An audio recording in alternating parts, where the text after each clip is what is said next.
સુરત મહાનગરપાલિકા સંચાલિત city bus સતત વિવાદોમાં ઘેરાયેલી રહે છે, ત્યારે આ વખતે ડિંડોલી વિસ્તારમાં સિટી બસ અને રિક્ષા વચ્ચે અકસ્માત સર્જાયો હતો, જેમાં રિક્ષામાં સવાર ડ્રાઈવર અને પેસેન્જરને ઈજાઓ પહોંચી હતી, જેથી સારવાર અર્થે તેમને હોસ્પિટલ ખસેડવામાં આવ્યા હતા।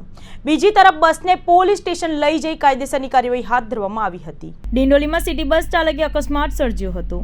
ઓટો રિક્ષા ચાલક અને પેસેન્જરને અડફેટમાં ઈજાઓ પહોંચી હતી। પેસેન્જરને ઈજાઓ વધુ પહોંચી હોવાથી હોસ્પિટલમાં દાખલ કરવામાં આવ્યા હતા। સમગ્ર અકસ્માત રૂટ નંબર 104 પર દોડતી બસે સર્જ્યો હતો। અકસ્માત સમયે 15 થી 20 જેટલા પેસેન્જરો બસમાં સવાર હતા। અકસ્માત બાદ બસ ચાલકે કહ્યું કે બસ સંપૂર્ણ રીતે હંકારાય એવી સ્થિતિમાં છે।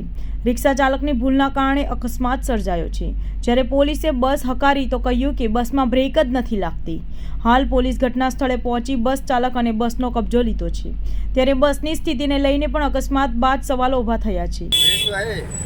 बात नहीं, अब एक सिग्नल छूटता है तो एक के पीछे एक गाड़ी रहती है, वो भाई अचानक रुक गया पैसेंजर उठाने को, उसने जगह में गाड़ी कैसे रुकती नहीं।